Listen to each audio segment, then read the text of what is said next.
The History of the World podcast, written and presented by Chris Hasler.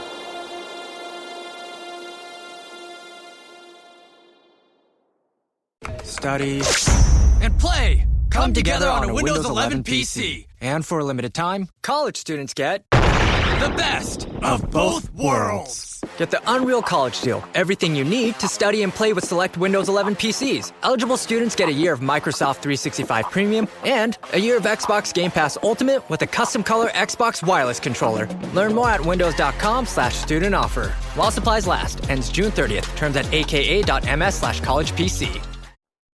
Volume 4, The Medieval World. Episode 65, The Tang Dynasty.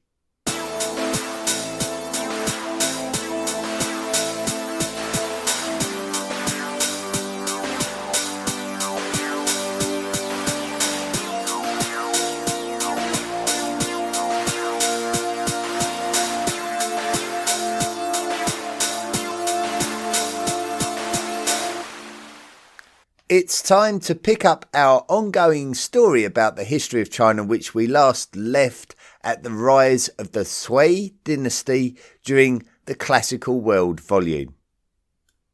The earliest origins of Chinese civilization are fairly hazy, as they are considered to be semi-legendary. The Xia dynasty may have existed around 4,000 years ago. The Shang dynasty that followed it is the earliest dynasty of China, for which we have a good evidence of its existence. We covered these dynasties during the Ancient World volume of the podcast. Around 3,000 years ago, the Zhou dynasty brought quite a centralised governance to China. However, this centralisation would diminish over the centuries of the first millennium BCE as local rulers started to gain more power. With the rise of local rulers came competition for power, and despite the Zhou dynasty still being the ceremonial and spiritually approved rulers of China, the local rulers were at war with one another, bringing about the Warring States period of Chinese history. This was also a time when intellectual and spiritual schools of thinking emerged, such as Taoism and Confucianism. This kind of advanced form of academic philosophizing is not too dissimilar to what was happening in Greece during the same millennium. During the 3rd century BCE, one particular movement made a military bid for overall supremacy over the whole of China, and this resulted in the formation of the Qin dynasty. The emperor known as Qin Shi Huang is considered to be the first true emperor of a unified China, and he would do much to standardise weights, measures and coinage for the benefit of successful trade. Construction of the Great Wall of China flourished during this period, and Qin Shi Huang's burial tomb is guarded by the famous Terracotta Army. The short-lived Qin dynasty was succeeded by the Han Dynasty. During the years of the Han Dynasty, the Chinese would produce the first type of paper, and trade routes with the West would begin to become highly significant, especially with the growing success of the Roman Empire. With the Silk Road growing in prosperity, many of the nomadic steppe cultures would begin to try to exploit the opportunities available, and Han China would have major problems with the Xiongnu cultures to their north, but Han China maintained its authority with its Confucianist-based ideology. Upon the collapse of the Han dynasty of China at the beginning of the 3rd century, China would fragment and would enter into a comparative dark age. The instability would result in a number of dynasties and peoples vying for power against each other, and there was a generally recognisable north and south divide. With the Silk Road still being used, the philosophy of Buddhism was able to migrate eastwards to the lands of China. Towards the end of the 6th century, the northern Zhou dynasty, led by the people of the Shanbei, was in control of the western lands of northern China. During a succession crisis within the northern Zhou dynasty, one man emerged to seize control. His name was Yang Qian.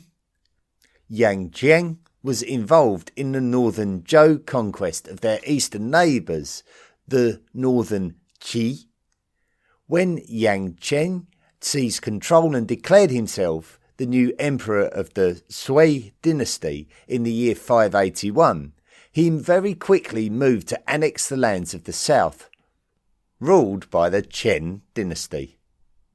The annexation of Chen was completed by the year 589, and China would once again be unified for the first time in almost 300 years. Yang Chen would come to be known as Emperor Wen of Sui. Emperor Wen established the Sui capital city at a place near the Wei River, a Yellow River tributary that had been a place that was a capital city for the Han Dynasty and was named Chang'an, the traditional name for the modern city of Xi'an. Emperor Wen reconstructed the city and called it Daxing. Emperor Wen would also make efforts to ensure that Buddhism coexisted with Confucianism within the Sui Empire. He would also make important reforms to the administration and the military of China. Emperor Wen would be succeeded by his son, Emperor Yang, who continued some of his father's good work. Yang would oversee the completion of the Grand Canal, an important means by which to travel from the north to the south and vice versa, in a land where all the major rivers run from west to east. This allowed the surplus of rice in the south to be transported to the north. Yang would also expand his influence all the way to Indochina, to the far south of China itself.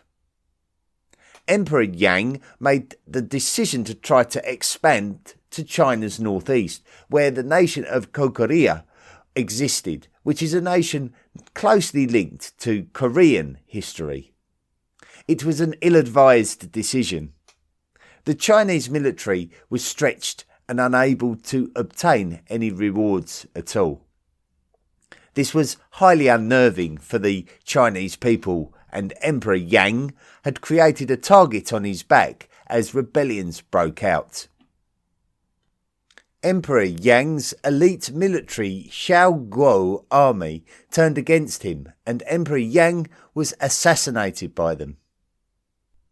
In 617, the capital city was seized by a powerful Sui general called Li Yuan, who would proclaim himself Emperor Gaozu of the Tang Dynasty of China. The capital city, Daxing, would be renamed Chang'an. The Sui dynasty was short-lived, but it laid the groundwork and set up the infrastructure for the oncoming Tang dynasty to be successful.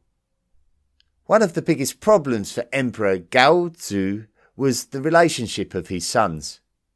3 particular sons who had been in active military service for him had ambitions for power for themselves. Gaozu would entrust those sons with imperial duties, and particularly military campaigns and regional administration. One of his sons, Li Shimin, was allowed to administer lands in the east centred at the city of Luoyang.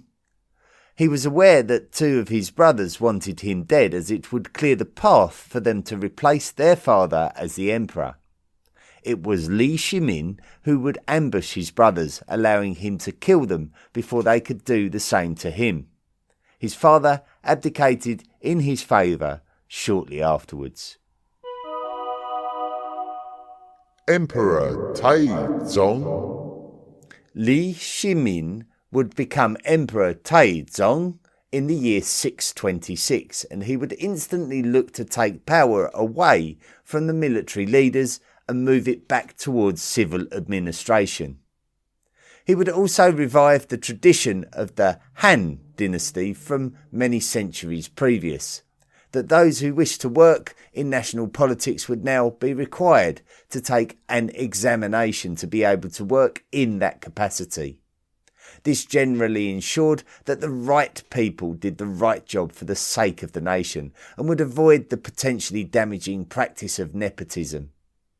However, there would be another concern in the fact that the aristocrats of China would not necessarily inherit political positions, and this could allow Emperor Taizong to be a monarch with more absolute power, which could have a different set of implications if he did what he liked without any regulation. One man who Emperor Taizong was impressed with was a supporter of one of his deceased brothers, so therefore a former enemy, and his name was Wei Zheng.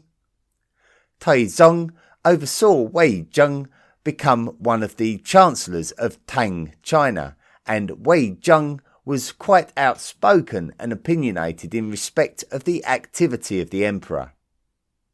The emperor dealt with this respectfully because having this open-minded and accepting attitude was in line with Confucianist ideals, although it is said that Wei Zheng's attitude towards him did frustrate him.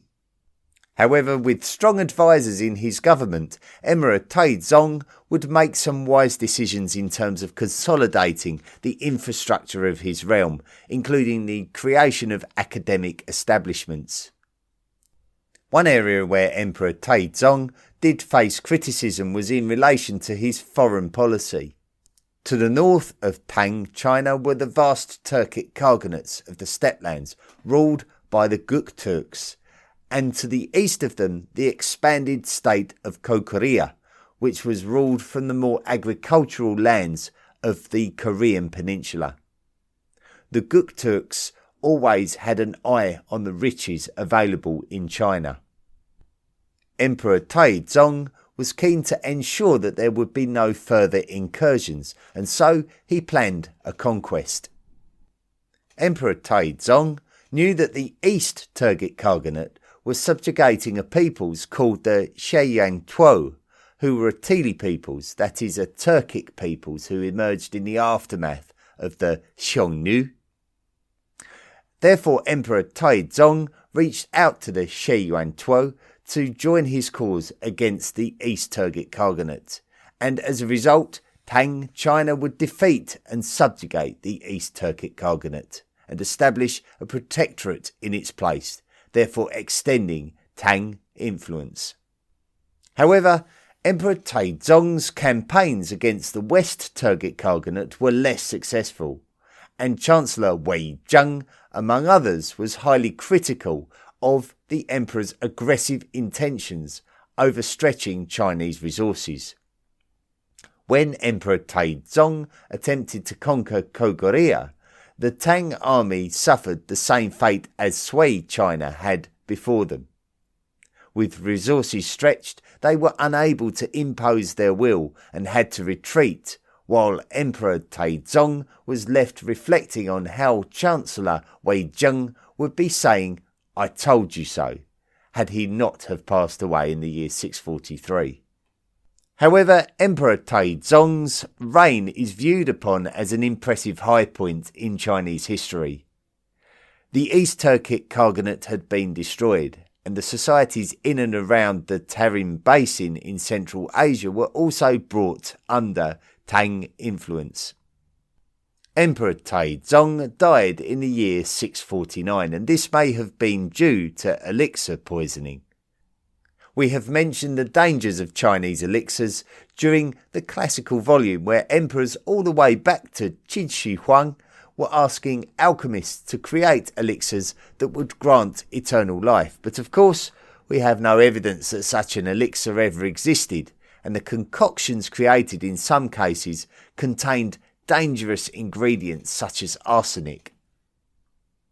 In the aftermath of Emperor Taizong's reign, Tang China maintained its expansionist ambitions. The new emperor was not Emperor Taizong's favoured son for the succession. He was Taizong's 9th son, and his imperial name was Emperor Gaozong. Upon his accession, he would choose to marry a concubine of his father, who would be called Wu Zetian. Wu Zetian is one of the most famous women of Chinese history, as we will find out. The Age of Wu Zetian. Wu Zetian's husband, Emperor Gaozong, would have the same expansionist ambitions as his father. In some respects, he didn't really have a choice about heading west to do battle with the Western Turkic Khaganate, as a former Tang military general, Ashinahalu, had declared himself the Khan of the Western Turks. As the Western Turkic Khan, he would begin to attack Tang Chinese interests around the Tarim Basin, so Emperor Gaozong approved actions against the Khaganate. The final encounter would see Tang China defeat the Western Turkic Khaganate near Lake Issyk-Kul in the modern country of Kyrgyzstan in the year 657. The Western Turkic Khaganate fragmented in the aftermath. While this was going on, there was some fierce opposition to Wu Zetian's accession to the role of the emperor's wife. Wu was not of the highest aristocratic stock and was a concubine of her husband's father, which opponents would see as shameful. She would have to use her position of influence to fight back against her opponents, and many would be exiled or executed, so she would already be demonstrating her stomach for the fight. By 660, she was able to exercise her will and be the dominant force behind her husband, who was seemingly becoming a weak ruler both in character and in health. The Chinese conquest of the Western Turkic Khaganate brought Tang China into close contact with the Umayyad Caliphate, which was the first massive Islamic empire of the Middle East. Chinese religious tolerance meant that Emperor Gaozong welcomed Muslim envoys to his court and approved the construction of mosques in China itself. So it may come as a surprise to many to realise that Islam reached China so early in the religion's existence, but the circumstances of the world make it understandable how this was possible. The nation of Korea had long frustrated emperors of both the Sui and Tang dynasties, as it had remained elusive from those Chinese rulers who sought to bring the resource-rich peninsula back under Chinese influence. Tang China, actually being steered by the emperor's wife Wu Zetian, chose to form an alliance with the Korean nation-state of Silla in order to attack Korea yet again. With a local ally, supply lines to the Tang army were not stretched, and so this time, finally, Korea fell to the Chinese. The only problem with this conquest is that both Tang China and Silla had their own ideas about what would become of the Korean peninsula and its kingdoms, and it didn't involve sharing the spoils. With Tang China attempting to enforce what it had done elsewhere by creating protectorates, Silla had no interest in bowing down to the Chinese, and conflict was inevitable. This time without a Korean ally, Chinese supply lines were stretched, and inevitably the Chinese were pushed out of the key Korean city of Pyongyang by the year 676. Despite this setback, Tang China was now established as one of the most widely influential Chinese empires in history. If it wasn't apparent just how much power and influence that Wu Zetian had earned during her lifetime as the wife of the emperor up to this point, then it would be after the death of her husband that the real test of her position of authority would come. Emperor Gaozong died in 683 and was succeeded by his son, who ruled as Emperor Zhongzong. Emperor Zhongzong was yet another emperor heavily influenced by his wife, and Wu Zetian saw this as a danger to the existing status quo, so she deposed her son and installed another son, Emperor Reizong, as the new emperor, effectively a puppet of his mother. A rebellion against this move was successfully put down by Wu Zetian, which cemented her position of authority within China. In the year 690, Wu Zetian deposed her puppet emperor's son, Huizong, and created a new Chinese dynasty with herself as the empress. She would name the dynasty directly after the ancient Zhou dynasty, which we spoke of during the Classical World volume. She would rule nominally as the emperor, although alternatively we can call her the empress regnant of the Zhou dynasty. She was able to maintain rule of China unopposed, but by this time she was in her 60s, and the question of who would succeed her came into prominence. With the renaming of the dynasty, no one was in a position to take anything for granted. The Tang imperial bloodline was within the Li family, while the empress herself was a member of the Wu family, and so speculation was rife about which family would now be in line to succeed the empress when she would eventually die. The Empress Wu Zetian ruled over a prosperous and culturally flourishing empire with the connection to Persian societies, meaning that the exchange of materials and ideas could travel with relative ease along the Silk Roads.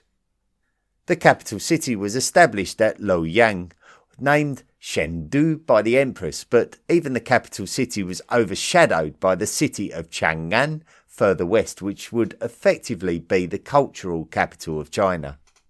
Such was the prosperity of Chang'an that the most respected sources recognise that Chang'an was the largest city in the entire world around the turn of the 8th century, with between 600,000 and 1 million residents.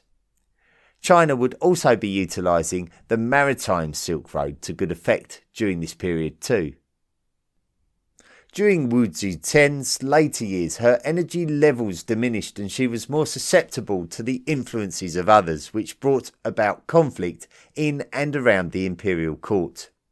It does seem that during her lifetime, Empress Wu Zetian endeavoured to remain loyal to the success of China above any temptation to support any one family's desire to monopolise the imperial court. Some historians suggest that she was a power-hungry usurper, while others praise her resolve and abilities and consider her period of influence and rule as one that improved China. She eventually died in 705 at the age of 81, having been deposed earlier in the same year. The Tang Dynasty was reinstated under her son, who returned as emperor, ruling as Emperor Zhongzong. An Lushan Rebellion. Eventually, the Emperor of China would be a son of Emperor Huizong, who ruled as Emperor Xuanzong. Xuanzong's reign was one of the longest of all the Tang emperors at 44 years, beginning in the year 712. During his reign, Tang China maintained its healthy status, but with its vast territory, there would be rebellions from Turkic factions and tensions with the Tibetan Empire, with lands to the Tibetans' north border and east border being under the control of Tang China. The affluence of Tang China undoubtedly helped it to maintain its status over the decades of Xuanzong's reign. The An family were of Turkic origin, but members have been invited to join the Tang military by Emperor Xuanzong. One particular member, An Lushan, made his way up through the ranks of the Tang military despite having no significant background. By the 750s, An Lushan, described as an overweight man, had ingratiated himself to the emperor and was given one of the highest levels of military command. The emperor himself was married to the imperial consort Yang Guifei, seemingly his fifth consort, and a lady noted for her beauty. With her being a member of the Yang family, other members of the Yang family made a bid for power, including a distant cousin of the consort, a man called Yang Guozhong. The rivalry between An Lushan and Yang Guozhong led to conflict as An Lushan launched a rebellion in 755. It is difficult to understand why An Lushan seemingly turned against Tang China completely, a country that he had been loyal to. I might suggest that Yang Guozhong influenced the emperor and may have convinced the emperor that he couldn't trust An Lushan, as it appears that during 755 An Lushan failed to carry out his duties by refusing to attend summonses by the imperial court, demonstrating a distancing in relations between the emperor and An Lushan. An Lushan was a force to be reckoned with, however, and he quickly moved in to take the important city of Luoyang. The emperor consolidated his position in the capital city of Chang'an, with the authority of the Tang Dynasty being threatened by a man from a different ethnic background, that is, not of Han or indigenous Chinese ethnicity. Other non-Han military leaders in Tang territory tried to take control of outlying provinces and protectorates. Emperor Xuanzong may have been paying the price for his policy of allowing non-Han representatives to have too much power. The emperor and Yang Guozhong launched a counterattack against An Lushan's forces, but they were disastrously defeated, allowing An Lushan to launch a credible attack on the capital city of Chang'an itself. The conquest of Chang'an broke the resolve of the imperial court. The emperor Xuanzong, his beloved beautiful wife Yang Guifei, and the military commander Yang Guozhong fled the capital along with their military entourage. On their way to the relative safety of the Yang heartlands, many non-Yang family members who were loyal to the emperor blamed the Yang family for their misfortune. They would turn on Yang Guozhong and his loyal followers and murder them where they stood. There was one member of the Yang family remaining, which was the emperor's wife, and it was demanded that she be executed too. Emperor Xuanzong was powerless to stop this eventuality befalling his beloved wife. Yang Guifei was strangled to death with a length of silk, and the emperor was heartbroken and despondent to the politics of China in the future as a consequence. An Lushan really didn't have much opportunity to enjoy his victory. His excess weight may have been a cause or an indicator of ill health, and he chose to stay in Luoyang rather than live in Chang'an. An Lushan's son, An Qingsu, saw an opportunity for power and seemingly instigated the murder of his father, An Lushan, in 757.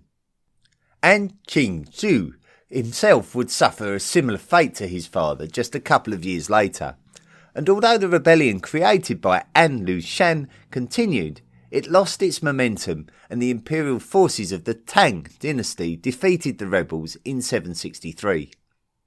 The Tang Dynasty really never achieved the same level of authority over its vast empire again, with the local leaders obtaining more influence over their own areas of influence, becoming more like warlords than loyal imperial governors. Reflecting on the An Lushan rebellion, one of the most notable talking points is the death toll. A census carried out before the rebellion counted almost 53 million individuals in China. One carried out after counts just under 17 million. If we take this on face value, then 2/3 of the Chinese population were lost during the rebellion, which makes it the deadliest domestic war of the medieval world. But historians do question the accuracy of the censuses, suggesting that the quality of information gathering in the aftermath of the rebellion diminished. Decline. The Tibetan Empire was very quick to try to take advantage of the disarray in Tang China, and they marched on the Chinese capital Chang'an. Tang China had also enjoyed the loyalty of their political allies, the Uyghurs, in their battles during the middle of the 8th century, including against the An Lushan rebels. But even they took the opportunity to loot the capital city following the defeat of the rebels. Tang China was losing friends and losing influence despite their victory over the An Lushan rebels. The Tibetan occupation of Chang'an was short-lived, but Tibet had demonstrated its ascendancy in the face of Tang China and would successfully push the Tang out of Central Asia, forcing them back into China. The Tibetans were now in control of the Silk Road, robbing the Chinese of their financial pipeline that had made Chang'an such a global powerhouse of a city. By the middle of the 9th century, the economy of Tang China was much more fragile than it had been before the An Lushan rebellion. When Emperor Wuzong came to the imperial throne in 840, he would take some highly controversial action to address this issue.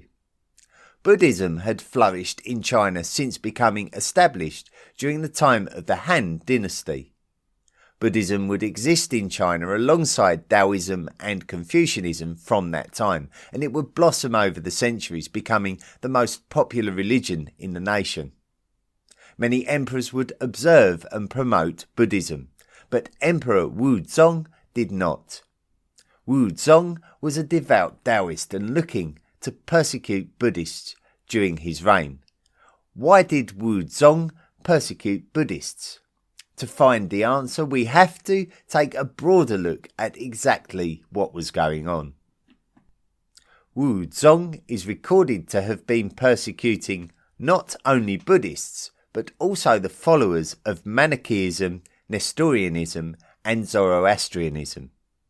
These three religions were minority religions, so the impact on those religions is not talked about hugely for historical purposes.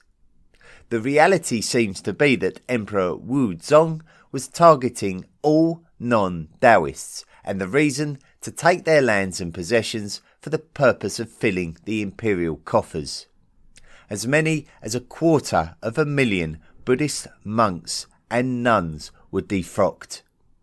It would have a long-lasting impact on the status of Buddhism in China as a consequence. But as soon as Emperor Wuzong died, the persecution stopped. Still, Tang China was in decline, and towards the end of the 9th century, numerous rebellions were breaking out around the nation. The imperial armies sent to deal with them could not be relied upon, with mutinous behaviour being too common for comfort. Tang China would pay for their disorganisation when a salt smuggler called Huang Chao started making a bid for power. Originally, he joined a rebellion before becoming the leader of the rebellion. And this was all after he tried to enter Chinese politics by sitting the civil examination, which he was unable to pass. The Tang military would score a significant victory over the rebellion, forcing Huang Chao into a southward retreat. However, it does appear that Huang Chao was actually strategizing a new offensive. Huang Chao's army is said to have massacred port cities along the East China Sea and South China Sea coasts while moving southward, before taking a more inland route back northward into the Yangtze River Valley.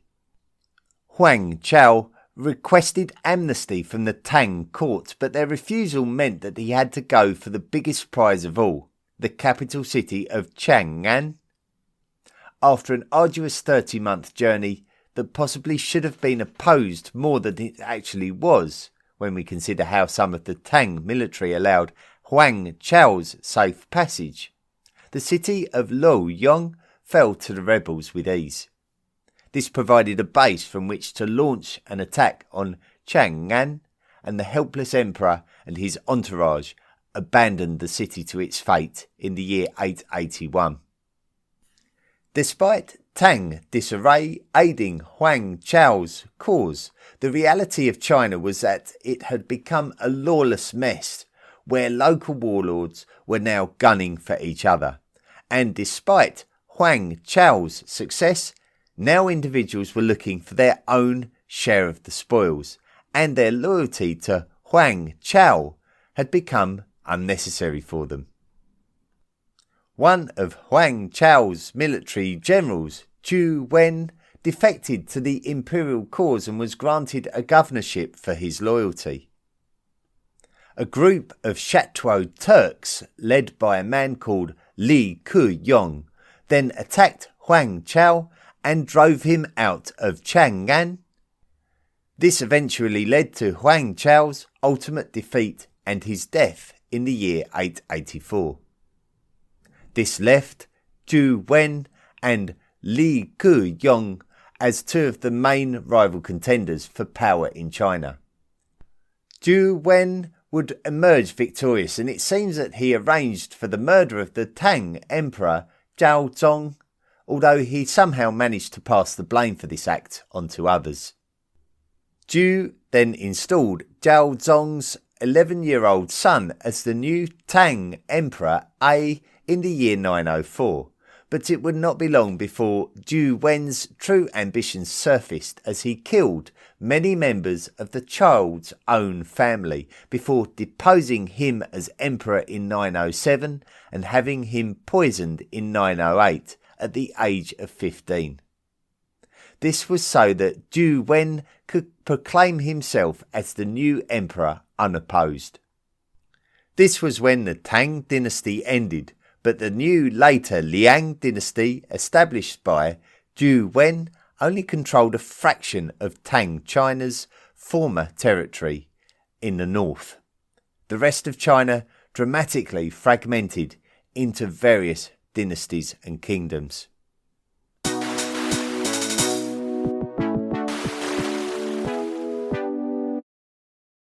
Most people aren't interested in just one topic. Don't settle for a podcast about just one subject. That rhymed. Greetings, we're Technically a Conversation, a podcast for curious people by curious people. On our podcast, we do things just a little bit different. Every week, we share a new topic, and the other hosts have no idea what the topic will be.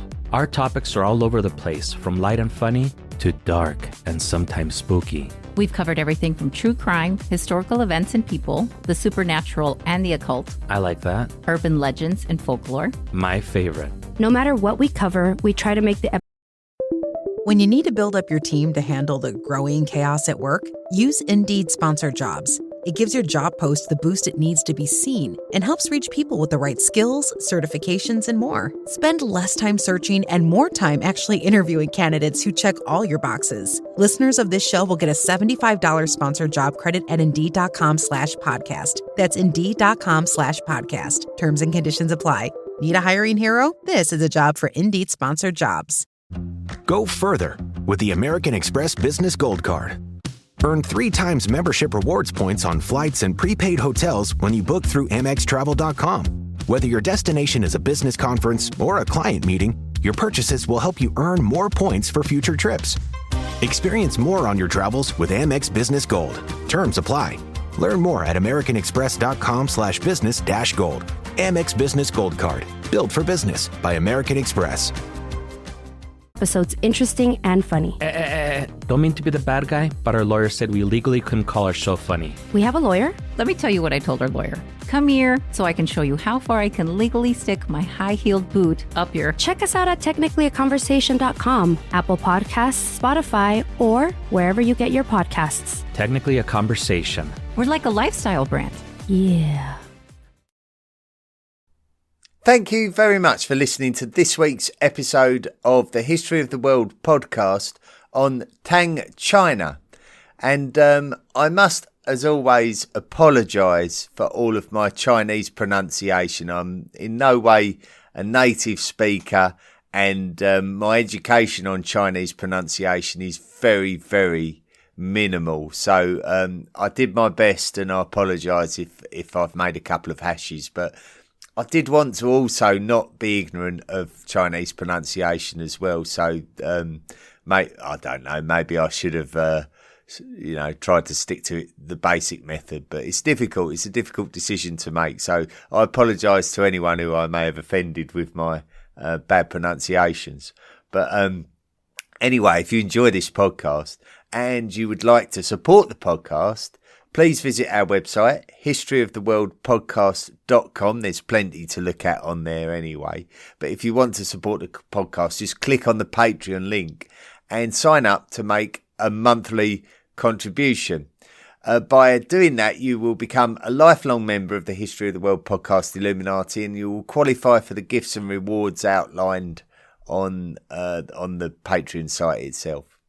If you want to access bonus material and want to listen to the podcast ad-free, then listen to the podcast on Spotify. I do have some news, actually. The bonus material that we made in 2023, we're not going to be doing it anymore in 2024. Instead, we're going to be publishing the Illuminati debriefs on for everyone to enjoy going forward. So we've made that decision for the future and for the benefit of the podcast. But the bonus material that already exists on Spotify, you'll still be able to access that through the subscription. You can get a podcast an ad-free podcast by subscribing. If you'd like to get in touch with me here at the podcast, then please drop me a line at historyoftheworldpodcast@mail.com. Listener messages and reviews.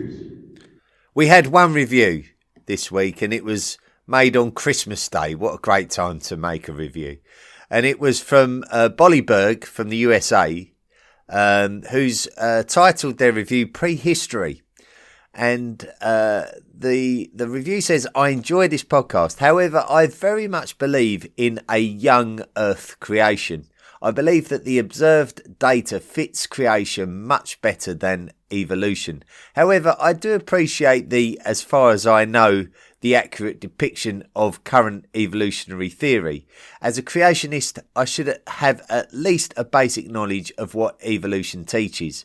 I very much enjoyed the latest history in this podcast, especially the one about Cahokia Mounds. As to a manner of speaking, I grew up near Chicago and later in life moved to Wisconsin near Green Bay, and there are subtle but noticeable differences in that distance and I find that interesting. Well, thank you very much. I think always the most difficult thing for me when presenting the mainstream point of view is that I don't want to alienate those people who don't believe in the mainstream point of view, and I'm always very quick to state that this is what I've read and I wasn't there. Of course, we should always, I believe, be open-minded to suggestions. It's the only way that we revise our histories is to be open-minded to new ideas, and I think it's very, very important that we don't have a closed-minded or narrow-minded point of view to what we believe our history was. We only know what we read, to be quite frank, and we only know the interpretation of scientific data. But I always think it's highly interesting to listen to other points of view, and I think you miss out when you don't do that. I think you truly miss out on different perspectives, very interesting perspectives, and some of the science behind those alternative perspectives I think is also very interesting. So I appreciate and welcome that review. Thank you very much, Bollyberg. Well, that's it for another year. In actual fact, some of you will have already brought the new year in already. Some of you won't have. Some of you will be waiting and maybe listening to this very podcast while you're waiting maybe for people to turn up to your house or before you go out somewhere. So I'd like to thank all of you for everything that you've done for this podcast throughout the whole of the year 2023. And it's been quite a challenging year for me, I can admit, but I certainly would not be at this point in the podcast journey without all of your support. There's never a truer word said. I don't think that I would have, I think this podcast may have fallen by the wayside, or, I would have maybe tried my hand at something different had it not been for all of the support of you, the listening public, the hot worlders, as I like to refer to you as. So I'd like to thank you sincerely for everything you've done for me and the podcast during 2023. And I feel confident that we're going to have a successful 2024 together. So thank you so much. And until we meet again in a week's time, make sure to... Have no fear, Chosen Foods is here to defend your favorite foods from the forces of seedy oils and sketchy ingredients. With cooking oils, salad dressings, and mayo, all powered by the good fats from 100% pure avocado oil and simple, delicious ingredients. Chosen Foods. Tires matter. They're the only part of your vehicle that touches the road. Tread confidently with new tires from Tire Rack. Whether you're looking for expert recommendations or know exactly what you want, Tire Rack makes it easy. Fast, free shipping, free road hazard protection, convenient installation options, and the best selection of Pirelli tires. Go to TireRack.com to see their Pirelli test results, tire ratings, and reviews, and be sure to check out all the special offers. TireRack.com, the way tire buying should be. Be good. The History of the World podcast, written and presented by Chris Hasler. Please consider making a financial contribution by going to the historyoftheworldpodcast.com website and clicking on the Patreon link. Email the show at historyoftheworldpodcast@mail.com. And don't forget to join our social media at Facebook, Twitter, Instagram, and Tumblr. See you next time.